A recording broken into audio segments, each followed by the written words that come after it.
नमस्कार, जय शिवराय मित्रांनो. माझं नाव प्रतीक सुधीर चव्हाण.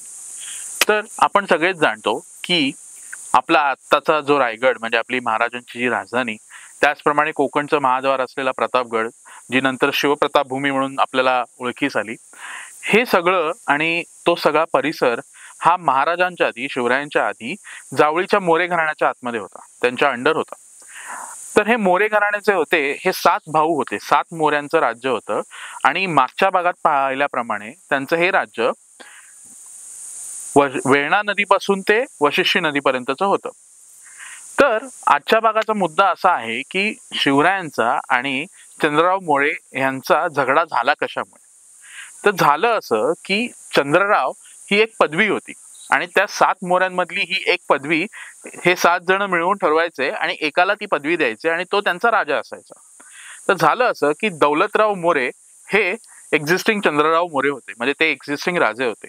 पण त्यांच्या मृत्यूनंतर त्यांच्या पत्नी आणि त्यांचा मुलगा यांना बाकीचे इतर जे भाऊ होते ते त्रास द्यायला लागले. शेवटी त्या ज्या दौलतराव मोऱ्यांच्या पत्नी होत्या त्या शिवरायांकडे गेल्या आणि त्यांनी सांगितलं की मला मदत करा, माझेच आप्त मला त्रास देतात. म्हणजे इन शॉर्ट आत्ताच्या भाषेत हा भावकीचा वाद.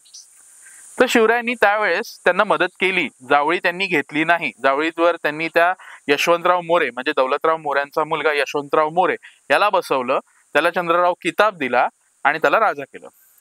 पण 1656 साली ह्याचीच नियत फिरली. ज्या शिवरायांनी ह्याला जावळीचं राज्य दिलं त्यांच्याशी जारेरावीची भाषा बोलायला लागला. या भाषेमुळे शिवराय चिडले. त्यांनी त्या चंद्ररावाला पत्र लिहिलं.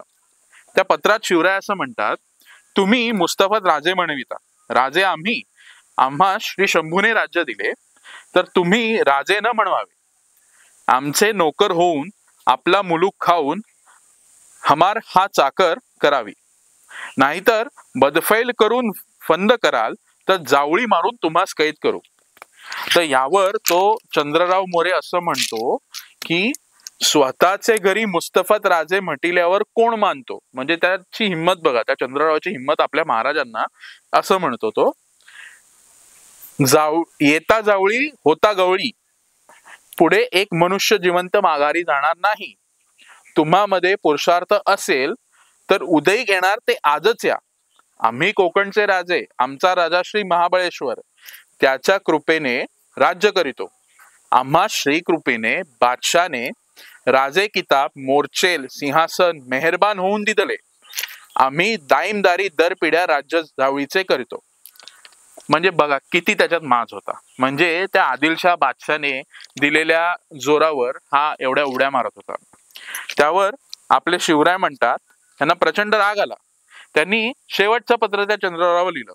ते म्हणाले, जावळी खाली करोनी हात रुमाल बांधूनी भेटीस येऊनी हुजुराची चाकरी करावी. इतक्यावर बदफैली केली तर मारले जाल. म्हणजे लास्ट कॉल, शेवटची वॉर्निंग.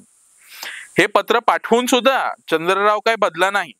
म्हणून महाराजांनी गनिमी काव्याने जावळी मारली. म्हणजे एक तुकडी त्यांनी रडतोंडीच्या घाटातून खाली उतरवली. आता रडतोंडीचा घाट म्हणजे महाबळेश्वरातून कोकणात उतरण्याच्या बऱ्याच वाटा आहेत.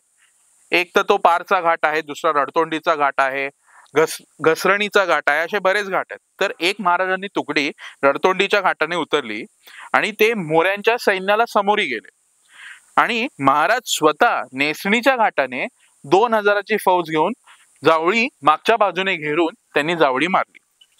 तर यातून सुद्धाच आपला चंद्रराव निसटला आणि रायगडावर जाऊन पळाला. आणि पुढची स्टोरी तर तुम्हाला माहिती आहे, महाराजांनी कसा रायगड जिंकला. तर अशा प्रकारे मोरे म्हणजे जो चंद्रराव मोरे होता आणि शिवराय होते यांच्यात भांडण झालं आणि त्या भांडणाचा उद्दिष्ट म्हणजे त्या भांडणाचं फलित असं झालं की संपूर्ण जावळी आपल्याला मिळाली. तर ही माहिती तुम्हाला कशी वाटली हे कमेंटद्वारे नक्की कळवा. माझ्या कंटेंटला तुमचा सपोर्ट फार सुंदर मिळत आहे, असाच सपोर्ट करत राहा.